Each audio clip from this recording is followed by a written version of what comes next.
Hello everyone. Before we start, make sure to like and subscribe to the channel and leave a comment with where you're from and what time you're watching. That way, YouTube will keep showing you stories just like this one. Now, let's begin. I never thought I'd be the type of person to work alone in an empty building at night. But when you're behind on rent and living paycheck to paycheck, you take whatever comes your way. That's how I ended up with the overnight maintenance position at the Meridian Business Complex in Akron, Ohio. The building was one of those generic 12-story office towers from the 80s. During the day, it housed insurance companies, law firms, and accounting offices. But at night, it was completely empty. My job was simple. Walk each floor, check that all doors were locked, empty trash bins, and do basic cleaning. The pay was decent for what seemed like easy work. The first week went exactly as expected. I'd arrive at 11 p.m., get my supplies from the basement storage room, and start my rounds. The building had this particular smell, a mix of industrial carpet cleaner and that stale air you get in places with too much recycled ventilation. The fluorescent lights hummed constantly, and you could hear the distant drone of traffic from Route 8. I'd take the elevator to the 12th floor and work my way down. Each floor was identical, a maze of cubicles in the center, offices around the perimeter, a break room, and restrooms. The only sounds were my footsteps on the carpet and the occasional creak of the building settling. It was peaceful in a way. But on my 8th night, things started to change. I was on the 4th floor around 1:30 a.m. when I heard the elevator ding. That wasn't unusual. The elevators had some quirks, and sometimes they'd move on their own due to electrical issues, but when I walked over to check, I saw it had stopped on the 7th floor. The doors were open, revealing nothing but darkness beyond. I took the stairs up to 7 to investigate. As I pushed through the stairwell door, the elevator doors slid shut behind me, leaving me in the dim emergency lighting. Everything looked normal. I flicked on the main lights and did a quick walk-through. Nothing seemed out of place. That's when I heard it. The soft clicking of keyboard keys coming from somewhere in the cubicle maze. Tap, tap, tap, tap. Rhythmic, deliberate, like someone typing a document. I followed the sound through the cubicles, my heart starting to race. The typing stopped just as I reached what I thought was the source, a workstation in the northeast corner. The computer monitor was off. The keyboard was cold to the touch. I stood there for a long moment, listening to the oppressive silence. Then the fluorescent light directly above me flickered once, then twice. Then it began flashing in what seemed like a pattern. 3 quick flashes, pause. 3 quick flashes, pause. I got out of there fast and finished my rounds on the lower floors, but I couldn't shake the feeling that something was watching me from the shadows between the cubicles. The next night, I decided to check the security cameras. The building had an old system with monitors in the basement security office. Most of the cameras were positioned at entrances and stairwells, but a few covered the main floor areas. Around 2 a.m., I was watching the feed from the 7th floor when I saw movement. A shadow passed between 2 cubicles just for a second. I rewound the footage and watched again. There it was, definitely the shape of a person walking through the workspace. My hands were shaking as I called the elevator. When I got to 7, I searched every inch of that floor, every office, every cubicle, every closet. Nothing. But the air felt different somehow. Warmer, like someone had been breathing there recently. Over the next few nights, the incidents escalated. Phones would ring in empty offices, not the main lines, but direct desk extensions. When I'd answer, there was nothing but silence. Then the line would go dead. I started finding fresh coffee in break room pots that I knew were empty an hour earlier. The coffee was always still warm. The worst part was the computers. I'd walk through areas I'd just cleaned and find keyboards that were warm to the touch, browser windows open to random websites, recent search histories showing queries for things like building layouts and security schedules. But there was never anyone there. On my 14th night, I heard elevator music, that old, tinny instrumental music that plays in department stores. It was coming through the building's PA system, which hadn't worked in years, according to my supervisor. The music echoed through the empty hallways, creating this surreal atmosphere that made my skin crawl. I tried to find the source, but the music seemed to be coming from speakers that weren't even connected to anything. When I went to the basement to check the main audio controls, everything was powered down and covered in dust. That's when I heard the footsteps above me. Heavy, deliberate footsteps, walking back and forth across what sounded like the floor directly overhead. But I was in the basement. The first floor should have been empty. I took the elevator up to check. The first floor was silent and still, just as I'd left it. But when I looked up at the ceiling tiles, I noticed something I'd never seen before. Wet stains. As if someone with wet shoes had been walking around up there and moisture was seeping through. But there was no up there. The first floor was the ground level. I should have quit that night. Every instinct I had was screaming at me to walk away and never come back. But I needed the job. I told myself it was just an old building with quirks. Buildings make noises. Electrical systems malfunction. There had to be rational explanations. My last night was a Friday. I remember because I was looking forward to having the weekend off. I arrived at 11 as usual and started my rounds on the 12th floor. Everything seemed normal until I reached the 7th floor, the floor where everything had started. The elevator doors opened and I stepped out into complete darkness. The main lights wouldn't turn on. Even the emergency lighting seemed dimmer than usual. I used my flashlight to navigate to the light switches, but nothing happened when I flipped them. That's when I saw him. Standing at the far end of the hallway, just at the edge of my flashlight beam, was a man in a business suit. He was perfectly still, facing me. Even from that distance, I could tell something was wrong with his eyes. They reflected my flashlight like an animal's, but they were completely black. No whites, no iris, just solid black. I called out, "Hey, you're not supposed to be here." My voice cracked as I said it. He didn't respond, didn't move. Just stood there staring at me with those horrible black eyes. I took a step forward, and that's when every light in the building cut out simultaneously. The hum of the air conditioning stopped. The elevator died. Everything went dead silent except for my own panicked breathing. My flashlight flickered and went out, leaving me in absolute darkness. I fumbled for my phone and used its light to navigate back to where the elevator should be. In the pale glow of my phone screen, I could see the hallway was empty. No man in a suit, no sign that anyone had ever been there, but I could hear breathing that wasn't mine. I found the stairwell and ran down 12 flights of stairs in the dark, using my phone light to avoid falling. I didn't stop until I was in my car in the parking lot, doors locked, engine running. I sent a text to my supervisor at 3:47 a.m. I quit. Don't ask me to explain. I'll mail the keys. I never went back. I never even called to ask about my final paycheck. 6 months later, I looked up the Meridian Business Complex online. According to public records, the building had been sold and was being converted into luxury condos. But what caught my attention was a small news item from the local paper. Construction crews at the former Meridian building have discovered a sealed office on the 7th floor that doesn't appear on any building schematics. The room contains a desk, chair, and computer equipment, but no records exist of who used the space or when it was last occupied. I still drive past that building sometimes. It's been converted now, with people living in those same spaces where I used to walk alone at night. I wonder if any of the residents have noticed anything unusual.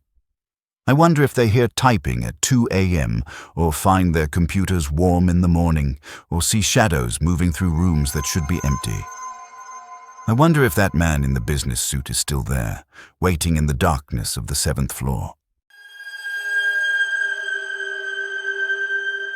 If you're still listening, you probably enjoy stories like this. A like or a comment helps keep them alive. I was driving from Los Angeles to Denver in the summer of 2019, one of those cross-country trips you take when you need to clear your head and think about your life. I'd been on the road for about 8 hours when I hit the long, empty stretch of Highway 50 through Nevada. They call it America's loneliest road, and at midnight I understood why. The desert stretched endlessly in both directions, broken only by the occasional Joshua tree silhouetted against the star-filled sky. My gas tank was getting low, and I was starting to feel the fatigue that comes with hours of staring at white lines and darkness. That's when I saw the neon sign. Mel's Place, food and fuel, next exit. The diner sat alone at the bottom of the off-ramp, a classic roadside establishment with red vinyl booths visible through large windows. A few semis were parked in the lot, along with an old sedan and a pickup truck. The place looked normal enough, the kind of 24-hour truck stop you'd expect to find on a desert highway.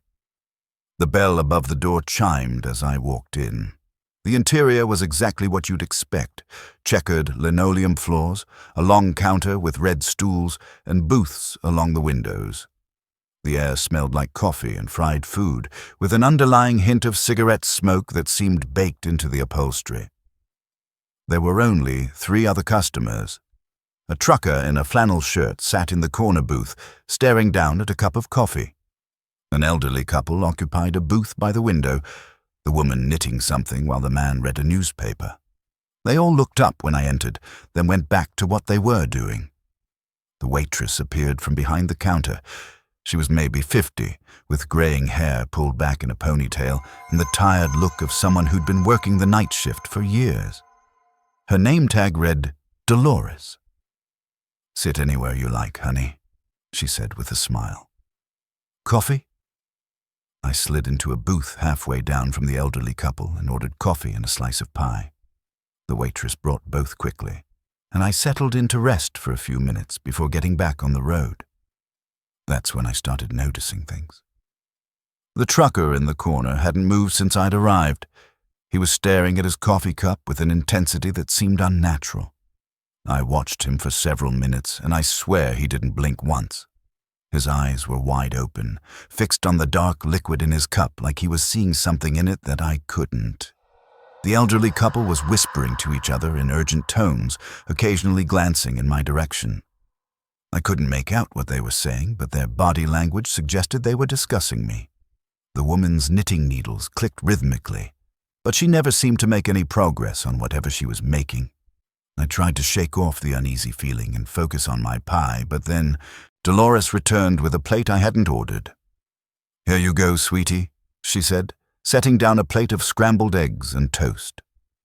"I didn't order this," I told her. She looked at me with confusion. "Sure you did. You said you wanted the number 2 breakfast special." "No, I just ordered coffee and pie." Her smile faltered for just a second, then returned. "Oh, my mistake. But since I already made it, why don't you just eat it? No charge." I pushed the plate away, gently. "Thanks, but I'm not really hungry. Just the coffee is fine." That's when I noticed the kitchen had gone completely silent. Throughout my conversation with Dolores, there had been the usual sounds of a restaurant kitchen: pans clattering, the grill sizzling, maybe some conversation between cooks. Now there was nothing. I glanced toward the kitchen window and saw it was dark back there. No movement, no sounds, like there was nobody working at all. "Is everything okay in the kitchen?" I asked. Dolores followed my gaze, then looked back at me with that same strange smile. "Everything's fine, honey. You just worry about finishing your coffee." I looked around the diner again and realized something else had changed. The trucker was no longer in the corner booth.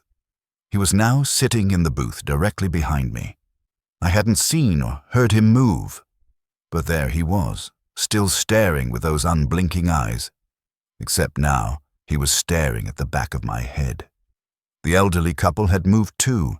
They were now 3 booths closer to me, still whispering and glancing in my direction. The woman's knitting needles continued their rhythmic clicking, but I noticed she was knitting with yarn that seemed to change colors.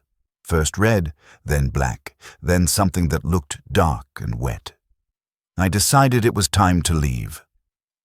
I reached for my wallet to pay for the coffee, but when I looked down, my car keys were missing from the table where I'd left them. "Excuse me," I said to Dolores, who was wiping down the counter nearby. "Have you seen my keys?" "What keys, honey?" "My car keys. I left them right here on the table." She shook her head. "I haven't seen any keys. Maybe you left them in your car." I knew I hadn't, but I decided to check anyway. When I stood up to leave, the trucker's voice stopped me cold. "You can't go yet." It was the first time I'd heard him speak. His voice was flat, emotionless, like he was reading words from a script. When I turned to look at him, his eyes were still wide and unblinking, but now they were focused directly on me. "I'm sorry," I said. "You can't go yet," he repeated in that same monotone voice. "Not until you're finished." "Finished with what?" He didn't answer, just kept staring.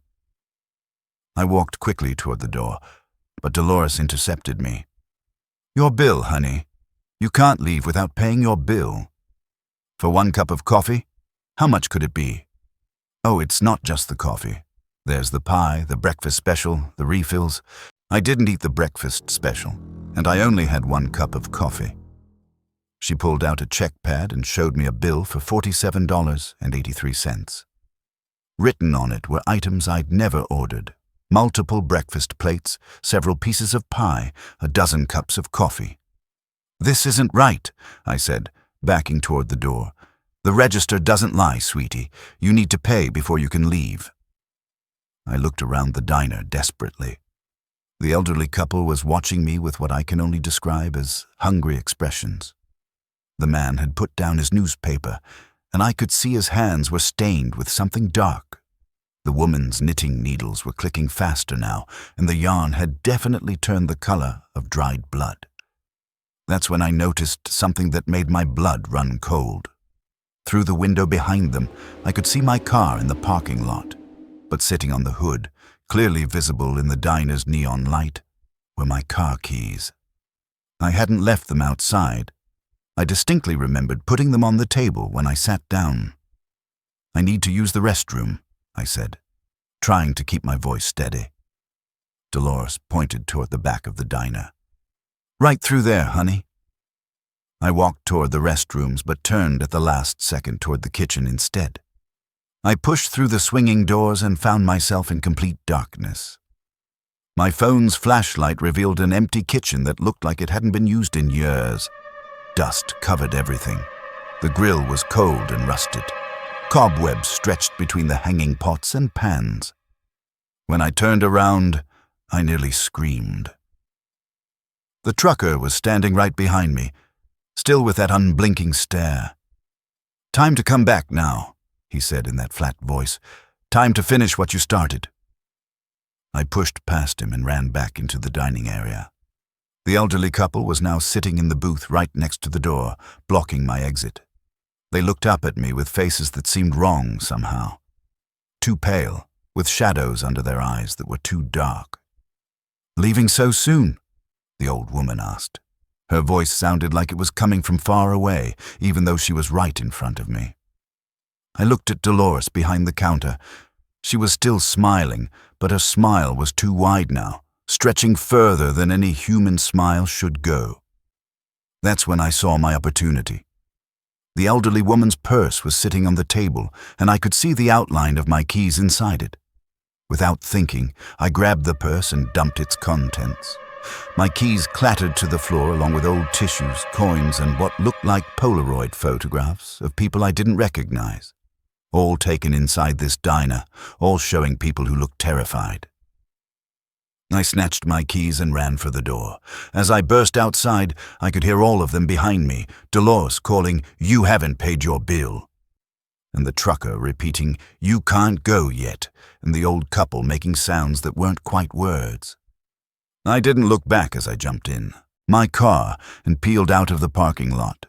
My hands were shaking so badly I could barely grip the steering wheel. I drove for 20 minutes before I felt safe enough to pull over and catch my breath. When I finally looked in my rearview mirror, I could see the diner in the distance. But something was wrong. The neon sign was off. The building looked dark and abandoned, like it had been empty for years. I drove straight through to Denver without stopping again. The next day, I looked up Mel's Place on Highway 50 and found a local news article from 1987. Desert Diner Fire Claims 3 Lives. The article included a photo of the burned-out remains of a truck stop that looked exactly like the place where I'd stopped. According to the report, the fire had killed 3 people: Dolores Martinez, a longtime waitress; Frank Chen, a trucker who was a regular customer; and an elderly couple from California whose names were Harold and Mildred Peterson. The diner was never rebuilt. The land sits empty to this day. But I swear I was there. I can still taste that coffee, still hear the clicking of those knitting needles, still see those unblinking eyes staring at me from across the diner. Sometimes I wonder what would have happened if I'd paid that bill. If I'd sat back down and finished whatever it was they thought I'd started. I'm glad I never found out.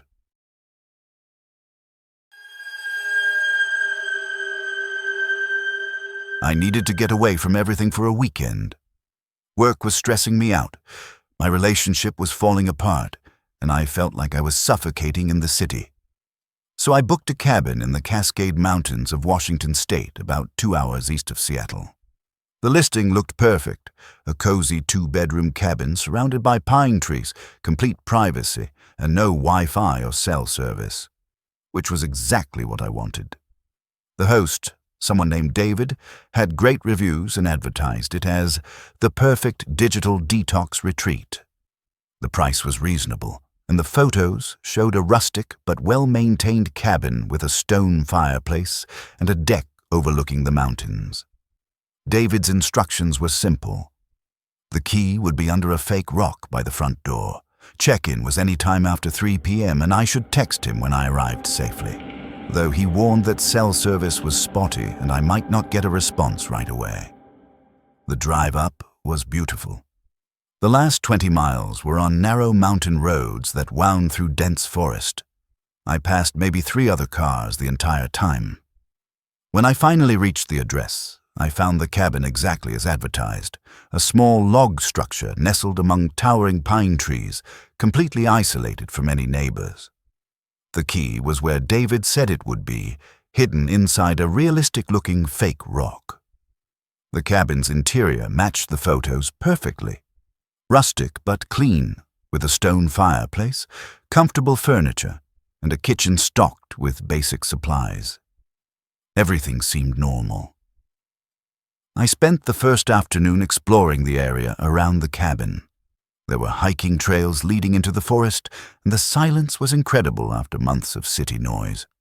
The only sounds were birds, wind through the trees, and the occasional creak of settling wood. It felt like exactly what I needed. That first night, I built a fire in the fireplace and settled in with a book. Around 10 p.m. I heard footsteps on the wooden deck outside. They were slow and deliberate, like someone walking around the perimeter of the cabin. I assumed it was an animal. Maybe a deer or elk. The mountains were full of wildlife. But when I looked out the window, I couldn't see anything in the darkness beyond the glow of the porch light. The footsteps circled the entire cabin, then stopped at what I thought was the front door. I waited for several minutes, listening but heard nothing else.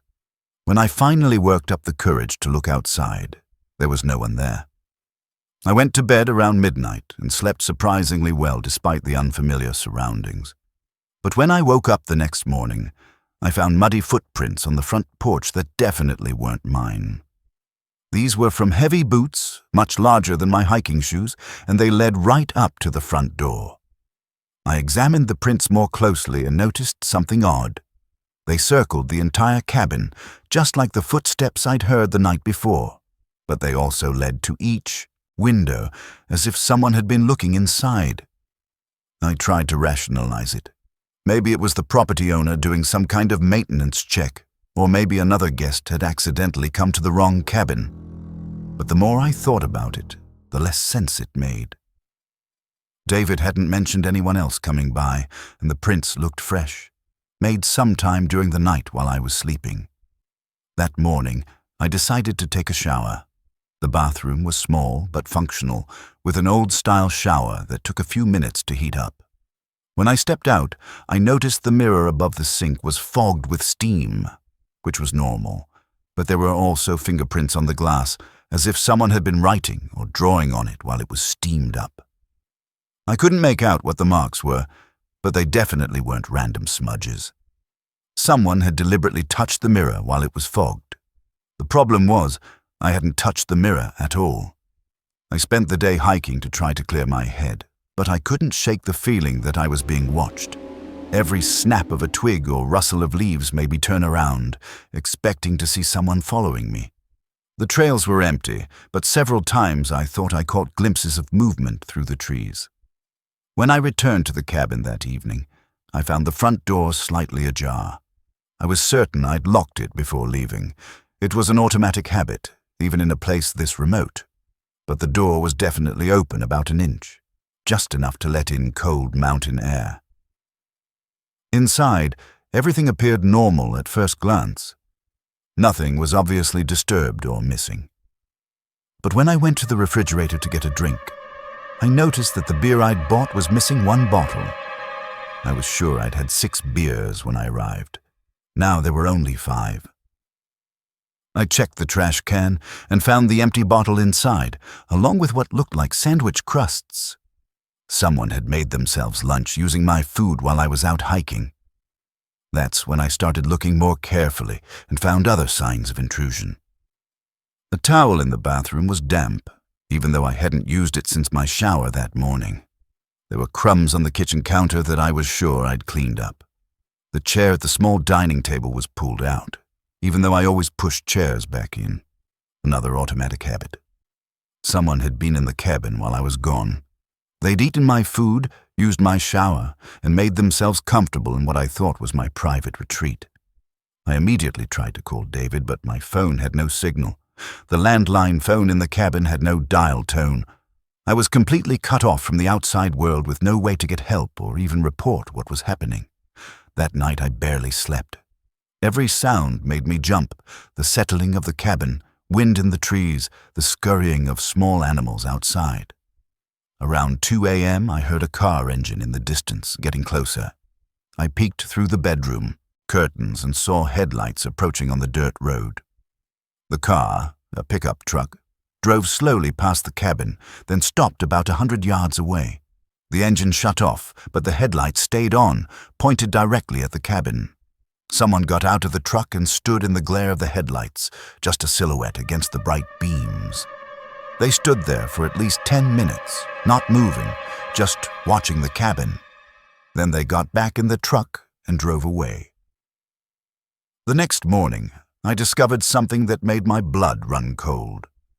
While I was making coffee in the kitchen, I happened to look up at the smoke detector on the ceiling. Something about it looked different. Wrong, somehow. When I got a chair and climbed up to examine it more closely, I found a tiny camera lens hidden inside the smoke detector housing. The device looked professional, not some amateur setup. Someone had been watching everything I did inside the cabin. I searched the rest of the cabin and found 2 more cameras. One hidden in the living room inside a decorative wooden owl on the mantel, and another in the bedroom inside what looked like a digital clock radio. Someone had been watching me sleep. I grabbed my things and ran outside to my car, planning to drive straight home and report this to the police. But when I reached the main road, I found my path blocked by a massive pine tree that had fallen across the road. The cut marks on the trunk were clean and fresh. Someone had cut it down deliberately to trap me. I tried driving around it through the forest, but my sedan couldn't handle the rough terrain. I was stuck until someone moved that tree, and I had no way to call for help. As I sat in my car trying to figure out what to do, I heard the sound of a chainsaw starting up somewhere in the forest. Someone was out there, but I couldn't see them through the dense trees. The sound moved around, sometimes closer, sometimes farther away, like whoever was operating it was circling the area. I decided to walk back to the cabin and wait it out. Maybe whoever was doing this would eventually leave, or maybe another car would come along and help me move the tree. But when I reached the cabin, I found someone waiting for me on the front porch. He was a man in his 40s, wearing work clothes and boots that matched the prints I'd been finding. He had a scraggly beard and the kind of tan you get from working outdoors. When he saw me, he smiled, but it wasn't a friendly smile. "You must be the renter," he said. "I'm the real owner of this place." I thought David was the owner. "David?" He laughed. "There's no David. This is my family's land. Has been for generations. You're trespassing." I showed him the Airbnb listing on my phone, but he waved it away. "Anyone can make a fake listing. Happens all the time up here in the mountains. City folks get scammed, end up on private property." "But I paid for the reservation. I have confirmation emails. That's between you and whoever took your money. This is my cabin, and you need to leave." The problem was, I couldn't leave. The tree was still blocking the road, and he knew it. When I pointed this out, he shrugged. "I'll get around to clearing it eventually. But first, you and I need to discuss compensation for your unauthorized use of my property." That's when I realized this whole thing had been a setup. The fake Airbnb listing, the cameras, the tree blocking the road. It was all designed to trap unsuspecting renters in an isolated location where no one could help them. I ran. I crashed through the forest, branches tearing at my clothes, my heart pounding as I heard him shouting behind me. I had no idea where I was going, but I knew I had to get away from that cabin and find help. After what felt like hours of stumbling through the woods, I finally reached a real road, a paved highway with actual traffic. A passing motorist stopped and gave me a ride to the nearest town, where I immediately went to the police. When the officers went to investigate, they found the cabin empty and abandoned. No furniture, no decorations, no sign that anyone had been living there recently. The cameras were gone. Even the fake rock where I'd found the key was missing. But the strangest part was when I tried to show them the Airbnb listing on my phone. The listing had vanished. David's profile no longer existed. It was like the entire reservation had been erased from the internet. The police found dozens of similar reports. People who'd booked mountain cabins through fake listings, only to find themselves trapped in remote locations by con artists who demanded money for their release. Most victims just paid up and left, too embarrassed to report the scam. I was lucky to escape. But sometimes I still wonder who David really was, and how many cameras are hidden in remote vacation rentals, watching unsuspecting guests who think they're alone in the wilderness. I never did get my money back. After dropping out of college in my sophomore year, I needed a job fast. My dad was threatening to kick me out if I didn't start paying rent, and my options were limited with just a high school diploma and no real work experience. That's how I ended up taking the graveyard shift at a 24-hour Shell station on Interstate 80 in rural Nebraska. The station sat alone at exit 126, about 20 miles west of Grand Island. During the day, it got decent traffic from truckers and travelers, but at night, from 11 p.m. to 7 a.m., it was just me and the endless prairie darkness. My manager, Gary, was a heavy-set guy in his 50s who'd been running the station for years. When he hired me, he gave me one piece of advice. "You're going to see some weird stuff working nights out here. Just mind your own business, keep the coffee fresh, and don't ask too many questions." At the time, I figured he was talking about the usual collection of drunks, insomniacs, and long-haul truckers you'd expect to encounter at a highway gas station in the middle of nowhere. I had no idea what he really meant. The first few nights were exactly what I expected. A steady trickle of customers throughout the night. Truckers grabbing coffee and energy drinks, travelers stretching their legs, the occasional local buying cigarettes or beer. The work was easy enough. Run the register, restock the coolers, clean the bathrooms, and try to stay awake. The station itself was typical for its type. A small convenience store attached to a service bay, surrounded by gas pumps and a parking lot that was lit by harsh fluorescent lights. Beyond the glow of those lights, the Nebraska prairie stretched endlessly in all directions, broken only by the ribbon of interstate cutting through the darkness. It was on my 5th night that I first encountered the customer who would haunt my dreams for years to come. I was restocking the candy display around 3:15 a.m. when I heard the door chime. I looked up to see a man entering the store. He was average height, maybe in his 40s, wearing a gray business suit that seemed oddly formal for a highway gas station at 3 a.m. His hair was perfectly combed, and his shoes were polished to a shine. But it was his eyes that caught my attention.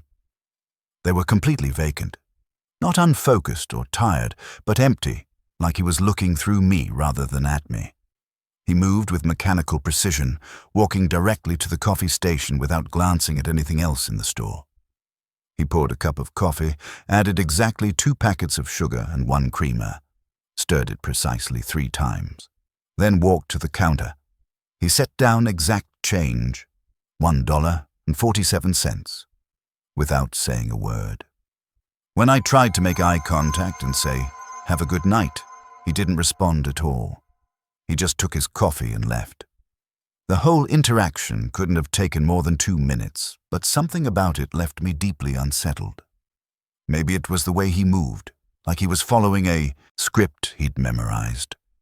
Or maybe it was those empty eyes that seemed to look right through me.